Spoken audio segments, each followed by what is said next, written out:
যাত্রা শুরু হয় 2012 সালে। তখন আমি বিশ্ববিদ্যালয়ের হলে থাকতাম। আমাদের বিশ্ববিদ্যালয়ে অ্যান্ড্রয়েড নিয়ে একটা সেমিনার চলছিল, ল্যাপটপে হাতে কলমে দেখানো হচ্ছিল।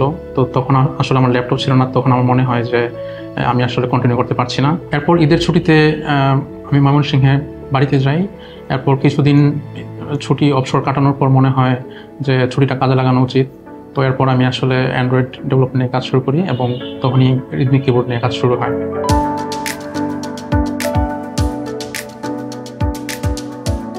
কিবোর্ডটি প্লে স্টোরে রিলিজ দেওয়ার পরও আমার তখনও বাংলা নিয়ে তেমন আইডিয়া ছিল না। তো তখন অনেকেই কিবোর্ডটি দেখে আমাকে মেসেজ দেন, ইমেল দেন। যারা অনেকেই বাংলা নিয়ে কাজ করেন তারা অনেক বিষয়ে হেল্প করেছেন। এছাড়াও কিবোর্ডটি নিয়মিত ব্যবহারকারী তারাও অনেক পরামর্শ দিয়ে এটাকে ইমপ্রুভ করার জন্য বিভিন্নভাবে হেল্প করেছেন। শামীম হাসনাত আমাদের ছাত্র ছিল। 2010 সালে এইচএসসি পাশ করে এই ডিপার্টমেন্টে ভর্তি হয়েছে, বুয়েটের সিএসসি ডিপার্টমেন্টে, এবং সেকেন্ড ইয়ারে থাকা অবস্থায় ও এই রিদমিক অ্যাপটা তৈরি করে। এটা এখন দিনে প্রায় 3.5 কোটি মানুষ ব্যবহার করে।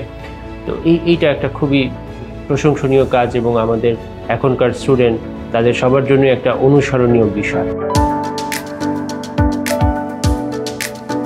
আমরা এখন বইটই নামে একটি ইবুক প্ল্যাটফর্ম নিয়ে কাজ করছি, যেটি ইতিমধ্যে বাংলাদেশে খুবই জনপ্রিয় একটি অ্যাপ। এখানে 10,000-এর বেশি বই রয়েছে এবং প্রতি মাসে 150-টির বেশি বই নতুন করে যুক্ত হচ্ছে। এছাড়া কিবোর্ডে বাংলা লেখা আরও সহজ করার জন্য কাজ করছি, যাতে এখনও যারা ইংরেজি বর্ণ দিয়ে বাংলা লেখেন তারা বাংলাতেই বাংলা লিখতে স্বাচ্ছন্দ্য বোধ করেন। পেশাগত জীবনে আমি ডেন্টাল সার্জন হলেও আমি লেখালেখি করতে ভীষণ ভালোবাসি। যেহেতু মোবাইলেই আমি এই রিদমিক কিবোর্ড ব্যবহার করতে পারি, আমি খুব সহজেই এখানে আমার দৈনন্দিন কথাগুলো ডায়েরির মতো করেও লিখতে পারি, গল্প লিখতে পারি, সব কিছু লিখতে পারি এবং আমার এই লেখালেখির যাত্রাকে সহজ করেছে রিদমিক কিবোর্ড। 2012 সালে আমাদের যাত্রা শুরু হয়। 2025 সালে এসে আমাদের প্রতিদিন প্রায় 3.5 কোটি ইউজার বাংলা লিখছেন।